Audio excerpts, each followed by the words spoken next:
ہم سے بتائیے کہ ہمارے ہاں پاکستان میں اس وقت ایک قانون زیر بحث ہے، ٹرانسجینڈر ایکٹ، اس ضمن میں کچھ بحثیں پیدا ہوئی ہیں، مختصر چاہوں گا اس پر بھی آپ کی رائے سامنے آ جائے۔ یہ بتائیے گا کہ کیا کسی مرد کو اگر محض یہ داخلی احساس ہے کہ وہ عورت ہے تو جنس کی تبدیلی کا حق ہوگا؟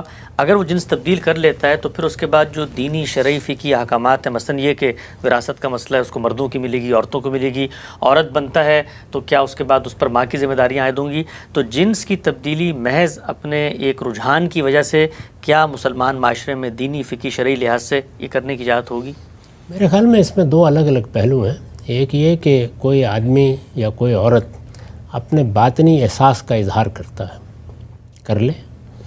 دنیا میں ہم جانتے ہیں کہ بہت سے نفسیاتی امراض ہیں جن میں آدمی کچھ سے کچھ اپنے آپ کو سمجھنے لگ جاتا ہے۔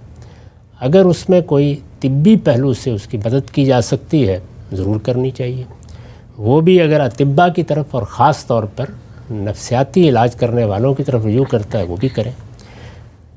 اس احساس کے نتیجے میں کچھ جسمانی تبدیلیاں متعین ہو جاتی ہیں، ان جسمانی تبدیلیوں میں اگر طب اس کی کوئی مدد کرنا چاہتی ہے تو اس پر بھی کوئی اعتراض نہیں، لیکن محض اپنے اس احساس کی بنیاد پر وہ اگر یہ چاہے کہ قانون اگر وہ مرد ہے تو اس کو عورت مان لے اور عورت ہے تو مرد مان لے، یہ ممکن نہیں ہے۔ قانون کی بنیاد ہمیشہ جو آپ کا مشاہدہ ہے، جو آپ کا ظاہر ہے، اس پر رکھی جاتی ہے۔ باطنی احساس کے ساتھ اگر آپ نے قانون کو تبدیل کرنے کی صحیح کی تو پھر تو یہ سلسلہ کہیں نہیں رکے گا۔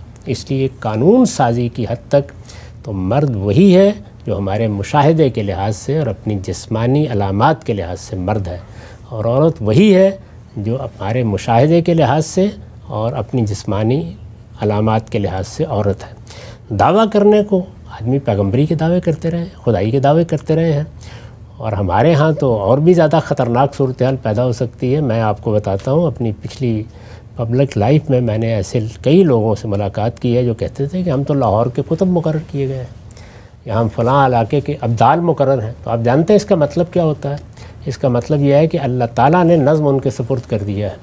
تو وہ اگر یہ کہیں کہ اس ملک کے آئین میں تو لکھا ہوا ہے کہ حاکمیت اللہ تعالیٰ کی ہے، حاکمیت کے نمائندے ہم ہیں، لہٰذا صدر مملکت کو ہمارے احکام کی پیروی کرنی چاہیے، تو ان کے اس باطنی احساس یا بیان کے بارے میں آپ قانون سازی کریں گے؟ وہ قانون سازی کی یہ بنیاد نہیں ہے۔ اس طرح کا کوئی اگر مسودہ پیش کیا گیا ہے تو بالکل غلط ہے، اس کو تبدیل ہونا چاہیے۔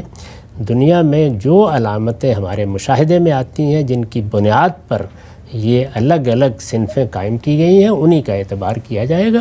اس سے ہٹ کر اگر کسی آدمی کے کوئی باطنی احساسات ہیں یا اس طرح کی چیز ہے یا عورت کے ہیں تو وہ طب کا مسئلہ ہے، اس کی طرف رجوع کرنا چاہیے۔ اور اگر اس سے ماورا کوئی شخص اپنے احساسات میں جینا چاہتا ہے تو اپنی شخصی زندگی میں جیتا رہے، لیکن جب وہ باہر آ کے اس طرح کا کوئی مطالبہ قانون سے یا معاشرے سے کرے گا تو معاشرہ اور قانون ہرگز اس کے پابند نہیں ہیں، اور نہ ہونے چاہیے کہ وہ اس کے باطنی احساسات کی بنیاد پر اس کے حقوق طے کرنا شروع کر دیں۔ ٹھیک، اچھا صاحب، یہ نقطہ آپ نے واضح فرمایا۔ یہ تو ہو گیا مردوں اور عورتوں کے بارے میں جن کا ظاہر بالکل علامات واضح ہیں۔ وہ ایک طبقہ جس کو ٹرانسجینڈر کہا جاتا ہے، جہاں پر علامات ظاہری طور پہ بھی مشتبہ ہوتی ہیں، دونوں جانب سے ہوتی ہیں، تو پھر وہاں کیا معاملہ ہوگا؟ وہاں پہلے سے ہمارے ہاں بہت سی قانون سازی موجود ہے، وہاں مشتبہ علامات ہوتی ہیں تو ان میں قاعدے ضابطے طے کیے جاتے ہیں اور وہ علم کی روشنی میں طے کیے جاتے ہیں۔ چنانچہ ایسا نہیں ہوتا کہ بالکل ہی اشتباہ ہو جائے، یعنی چند صورتوں کے سوا، ورنہ عام طور پر رجحان غالب کو دیکھ کر اس کے لحاظ سے احکام جاری کر دیے جاتے ہیں۔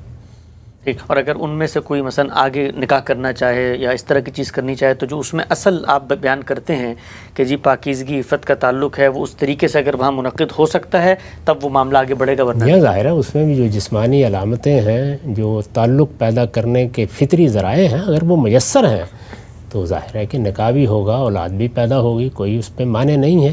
لیکن اگر وہ موجود نہیں ہے تو محض خیالات کی بنیاد پر آپ نکاح کے ادارے کو کیسے لوگوں کے تصورات کی سپرد کر سکتے ہیں؟ نکاح کا ادارہ اللہ تعالیٰ کا قائم کردہ ادارہ ہے، اس کے ساتھ کوئی تماشا نہیں کیا جا سکتا، یہ بچے کے لیے قائم کیا گیا ہے اور اس کی ضرورت بھی یہی ہے۔